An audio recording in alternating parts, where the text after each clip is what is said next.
ছোট্ট একটা কাগজ লিখলেন, 4টা পয়েন্ট। কয়টা? কোন দিকে নামাজ একটু খেয়াল করবে, সবাই মনোযোগ। তো বলছে এই কাগজে কি লেখা আছে তুমি পড়ো না, এটা আলমারিতে সাবধানে রাখো। আমি ইন্তেকাল করার পরে এই কাগজের ভিতরে খুব মনোযোগ, দূরে কাছে মাইক অনেক দূরে। কেন বলছি?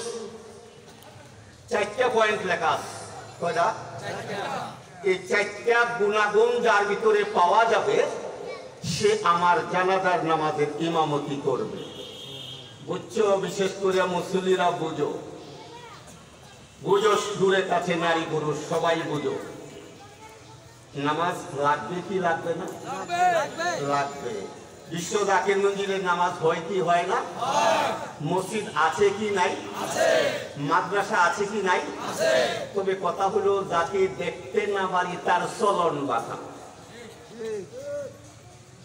একজনে প্রতিদিন বউ খিলায়, তো বউ কান্দে আর কয় তুমি কি আমার প্রতিদিনে মারো, কারণ কি? তুমি কি আমার রাখতা না? বলছে কিলের অবস্থাটা ধরনে বুঝোস না, করে রাখতাম কি রাখতাম না। তবে যারে দেখতে না পারি তার কদমে কদমে ভুল, ঠিক না? এটাই হলো দুনিয়ার জাত স্বভাব। তো বখতিয়ার খাকি রহমাতুল্লাহ কিছুদিন পরে ইন্তেকাল করলেন।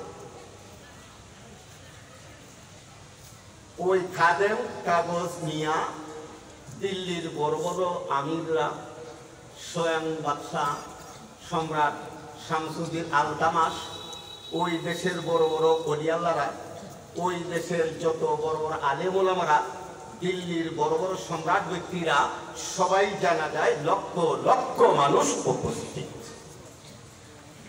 খাদেম বলছে এত দ্বারা জনগণকে জানানো যাইতেছে যে বখতিয়ার খাকি ইন্তেকালের আগে আমার কাছে ছোট্ট একটা চিরকুট কাগজ দিয়ে গেছেন। এখন আমিও পড়ি নাই, পড়ে শুনাইতেছি। এর ভিতরে 4 নম্বর পর্যন্ত লেখা আছে, 4টা গুণের কথা আছে। এই 4টা গুণাগুণ যার ভিতরে পাওয়া যাবে তিনি বখতিয়ার খাকি রহমাতুল্লাহের জানাজার ইমামতি করবে। সবাই মনোযোগ। কয়টা গুণাগুণ? 1 নম্বর, যার জীবনে আসরের 4 রাকাত সুন্নত নামাজ কাজা হয় নাই। বুঝছেন মুসল্লিরা? 2, যার জীবনের নামাজে তাকবীরে উলা ছুটে যায় নাই। 2, 3, যার জীবনে কোনোদিন তাহাজ্জুদের নামাজ কাজা হয় নাই। 3, 4, যার জীবনে তার চক্ষু দিয়া কোনো ভিন্ন নারীর দিকে বদ নজরে থাকায় নাই। কয়টা হলো আইটেম? বলেন কয়টা? এর ভিতরে লক্ষ লক্ষ মানুষ। এইদিকে তাকান।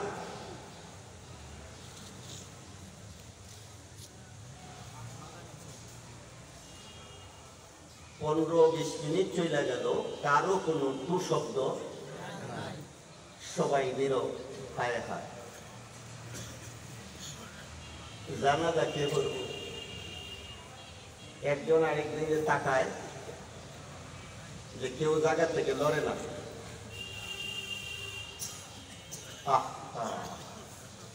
আসন্নি রকম একজন মুসল্লি, কত যে গৌরব, আমি নামাজি। ঠিক এক সময় মসজিদ ছিল কাঁচা, ইমান ছিল পাকা। এখন মসজিদ হলো পাকা, ইমান হলো কাঁচা। এখন মসজিদের অভাব নাই, মাদ্রাসারও অভাব নাই। আগে এত ওয়াজ নসিহত ছিল না। ওয়াজের জায়গায় একদল ওয়াজ করে, আরেক দল ওয়াজ শুনে, একদল বক্তা আরেক দল শ্রোতা। ওয়াজের শেষে কামারে যে লোহাই ফিরায়, লোহাই কয় আমি যেই সেই। ওয়াজ শেষ,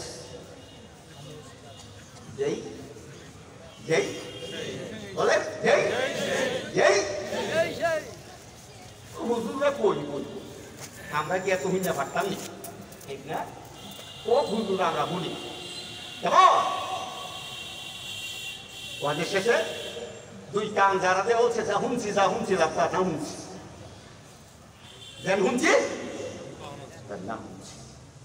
আমলের বেলায় হঠাৎ করে দেখা গেল দিল্লির সম্রাট শামসুদ্দিন, কি নাম বলে সবাই, আলতামাশ আস্তে আস্তে সামনে গেলেন। সবাই তাকায় গেছে, সবাই বলল আমার পীর কুতুবউদ্দিন বখতিয়ার কাকি ইন্তেকাল করলেন, আমার গুণের কথাও প্রকাশ করে দিলেন। আমার এই গুণের কথা জগৎবাসী আর কেউ জানত না। আমি সম্রাট দিল্লির বটে, কিন্তু আমার জীবনে কোনোদিন আসরের 4 রাকাত সুন্নত নামাজ কাজা হয় নাই। আমি দিল্লির সম্রাট শামসুদ্দিন আলতামাশ, আমার জীবনে কোনোদিন নামাজের তাকবীরে উলা ছুটে যায় নাই। আমি দিল্লির সম্রাট বটে, আমার জীবনে কোনোদিন তাহাজ্জুদের নামাজ কাজা হয় নাই। আমি দিল্লির সম্রাট, আমি স্বইচ্ছায় কোনোদিন বদনজরে কোনোদিন নারীর দিকে তাকাই নাই। তোমরা সবাই দাঁড়াও, আমি ওনার জানাজার নামাজ ইমামতি করছি। চিৎকার করুন সুবহানাল্লাহ। আজকের বাজারে এমন একজন মুসল্লি পাওয়া যাবে কি? যাবে।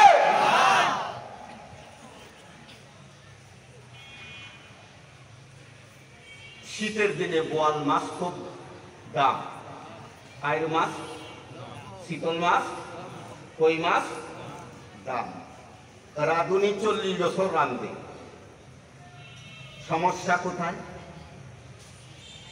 পাকা রাঁধুনি পাক করছে, যত মশলা আছে সব দিয়েছে। জিজ্ঞাসা করি আমি, সবাই বসেন জ্ঞানী মানুষ, এখন 40 বছরের পাকা রাঁধুনি রাঁধলো, লবণ দিতে ভুল হলো, তরকারিটা কেমন হলো? এক কথা বলল, তরকারিটা কেমন হলো? সবাই বলতে হবে কেমন হলো। তো সমস্ত তরকারি, বোয়াল হোক, চিতল হোক, রুই হোক, আইর হোক, মাগুর হোক, ট্যাংরা হোক, পুঁটি হোক, আর যাই কোনো হোক, গরু গোস্ত হোক, কাশির গোস্ত হোক, হরিণের গোস্ত হোক, যত রকমের মশলা হোক দেওয়া হোক, কিন্তু লবণ না দিলে তরকারি ভালো হবে না, খাওয়ার উপযুক্ত হবে না। ঠিক ঠিক। আজকের বক্তাদের বলে যাই, শোনো, ওয়াজ হচ্ছে নবীর প্রশংসা নাই, ওলি আল্লাহদের প্রশংসা নাই। যার ছিল সিন্নি খাইলা মোল্লাই ছিল না, আগে মোল্লা ছিল করে সিন্নি খাও নাকি? একটু সহজ করে বলে দে, সহজ, আর একটু সহজ বলছি, পরে আলোচনা করছি। কষ্ট আপনাদের না? ছেড়ে দিব কষ্ট? আওয়াজে বলে।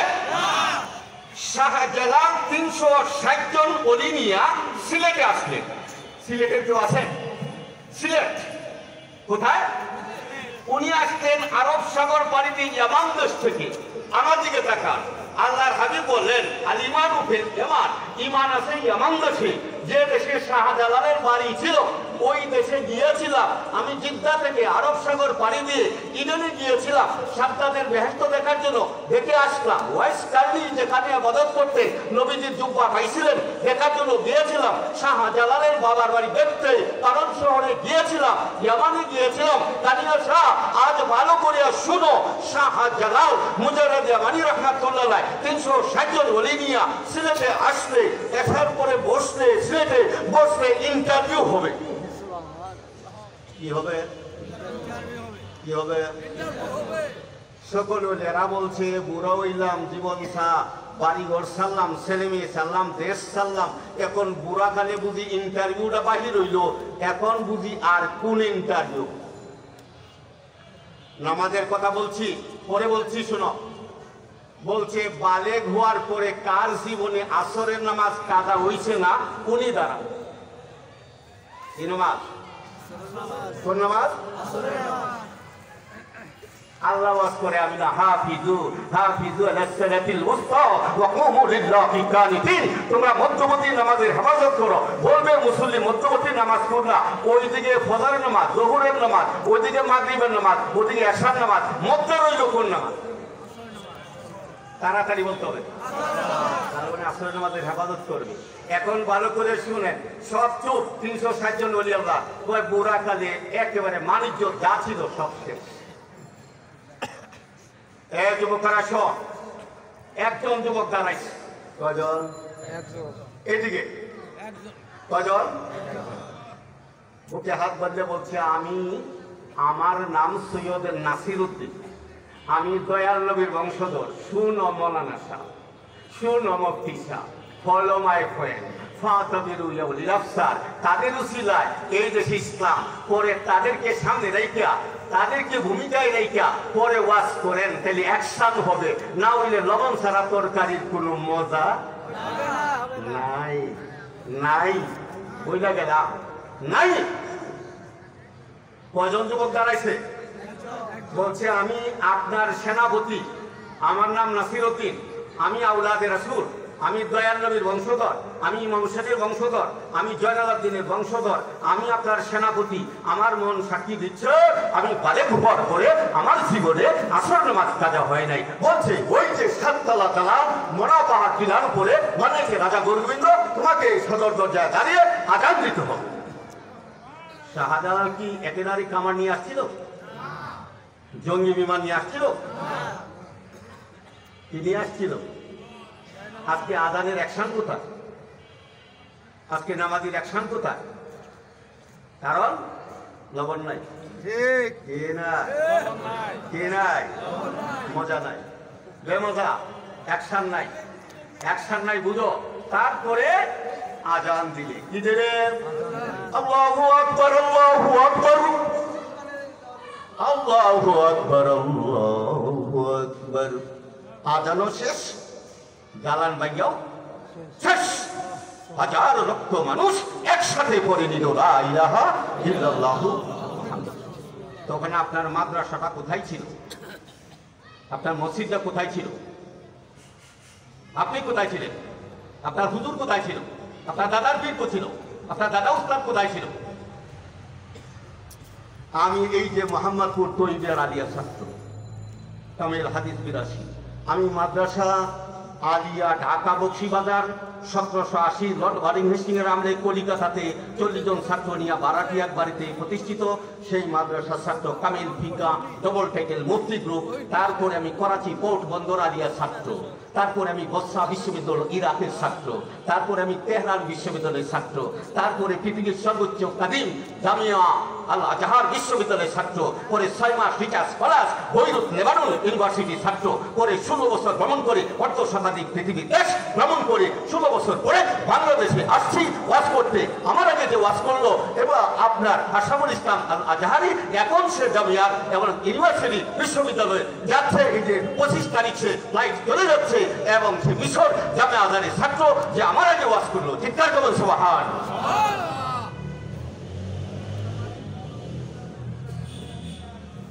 এখন কথা হলো, শোনো, আমরা যেন বুঝে শুনে কথা বলি। ঠিক আছে? ঠিক আছে? ঠিক আছে? এখন ওয়াজের ধারাবাহিকতা আপনাদের বললাম। এখন ঢাকাতে যখন আজান হয়, ফজরের আজান 5-7 মিনিট চলে, এশার আজান 5-7 মিনিট চলে, চলে না? এই আজানে তো গাছের পাতাও জ্বরে না, ডাল ভাঙবো তো দূরের কথা। আর ওই আজানের অ্যাকশন কি ছিল? 7 তলা দালান ভাইয়া পড়ে গেল। তাহলে বোঝা গেল আজান আছে, অ্যাকশন নাই।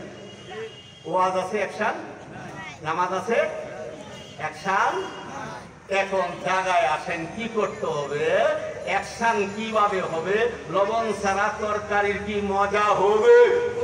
হবে।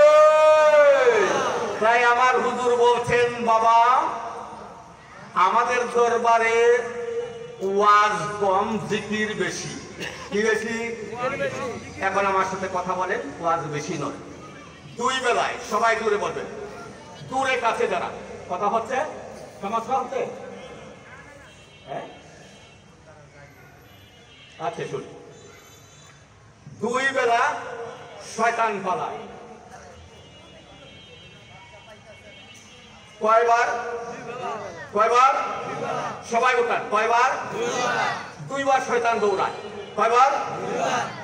আপনি শয়তানকে পকেটে রেখে নামাজ পড়েন, নামাজ কি হচ্ছে? না। ও শয়তান কবেলা দৌড়ায়? একবার যখন আজান দেয় শয়তান দৌড়ায়। শয়তান হাদিস শরীফ আছে আজান দিলে শয়তান এক দৌড়ে 36 মাইল চলে যায়। কয় মাইল? আবার নামাজে আসে। আপনি নামাজে মুরব্বীরা 3 রাকাত পড়ছেন না 5 রাকাত পড়ছেন, ভুল হয়, হয় কি হয় না? এই কাজটা কে করে? কে করে? আমি বলছি না, কুল আযুবিন নাস মালিকিন নাস ইলাহিন নাস মিন শাররিল ওয়াসওয়াসিল খান্নাস। খান্নাস নামক শয়তান আপনার ওয়াসওয়াসা দেয়, কাজে নামাজের অঙ্ক ভুল হয়ে যায়। এই কাজটা কে করে? আচ্ছা, এখন শয়তান আরেক বেলায় দৌড়ায়, এটা হলো আল্লাহর জিকির। কার? কার জিকির? আমার সাথে সবাই একটু ধাক্কা দেন, জাকের বাইরা জুড়ে জুড়ে আল্লাহ আল্লাহ আল্লাহ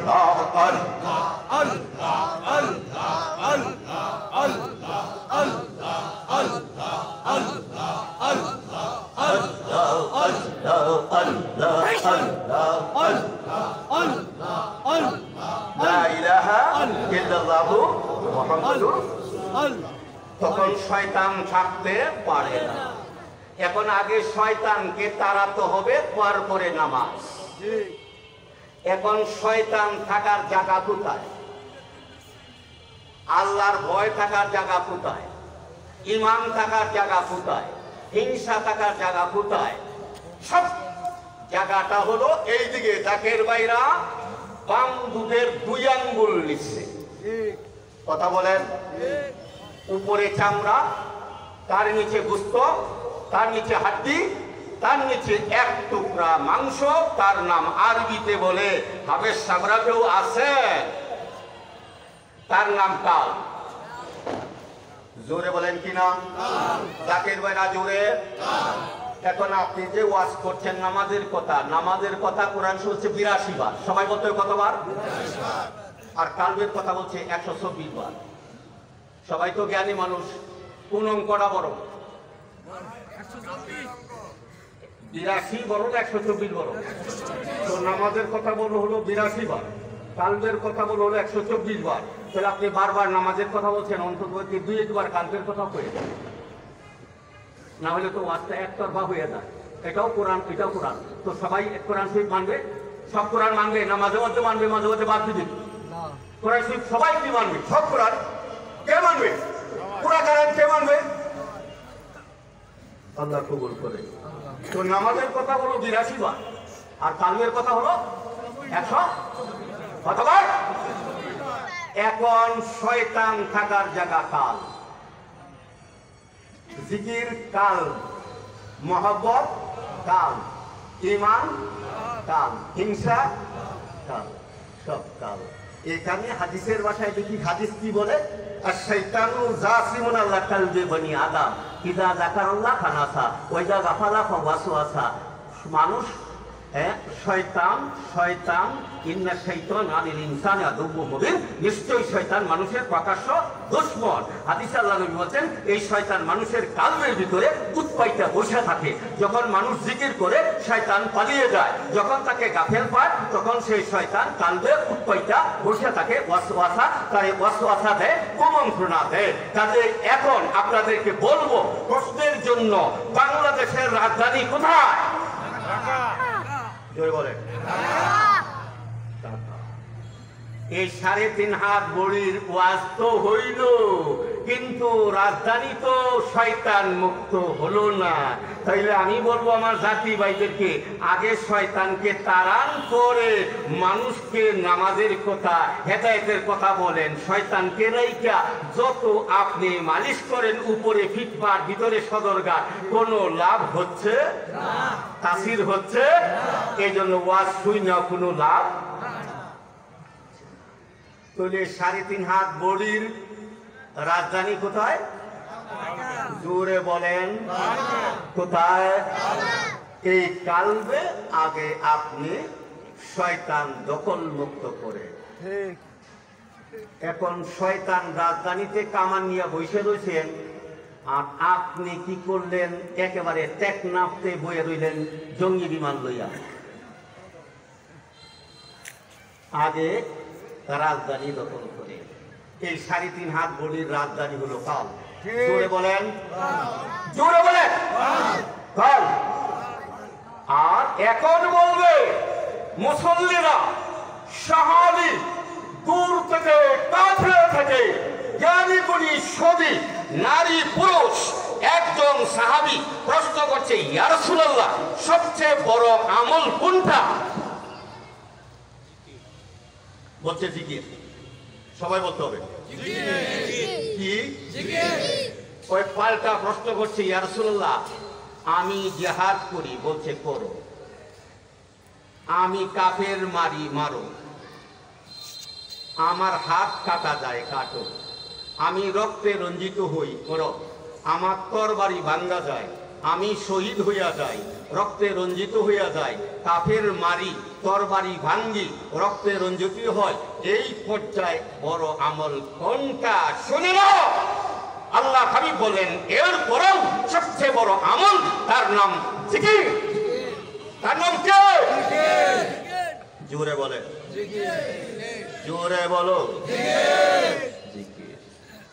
এখন শয়তান তাড়ানোর সবচেয়ে বড় হাতিয়ার কোনটা? জোরে বলে। কাজে আপনি শয়তান রাজধানী মুক্ত করে ওখানে যাই রাখবেন, বরকত হবে, মজা হবে। আর নাই লবণ ছাড়া বোয়াল মাছ। কোন রাঁধুনি রাখছে? মজা নাই, কারণ লবণ লবণ। কাজে শয়তান তারাবার মহা ঔষধ আল্লাহর জিকির। এইটাই হুজুর কেবলা আমাদের শিক্ষা দিচ্ছেন। ঠিক নয় কি? ঠিক নয় কি? তাদের তো বদনাম হবে, তাদের বদনাম বদনাম বদনাম নিয়েই আছি আমরা। 1354 বাংলাতে তিনি 88 আসলেন। আমার থেকে শুনে নেন, 88 হুজুরের বাড়ি 200 বছর আগে যে দেশে ছিল, ওই দেশের ছেলে আমি। ওর নাম নেত্রকোনা।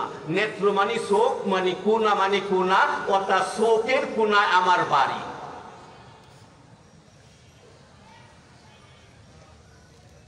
আর এই শহরে থাকি জীবনভর।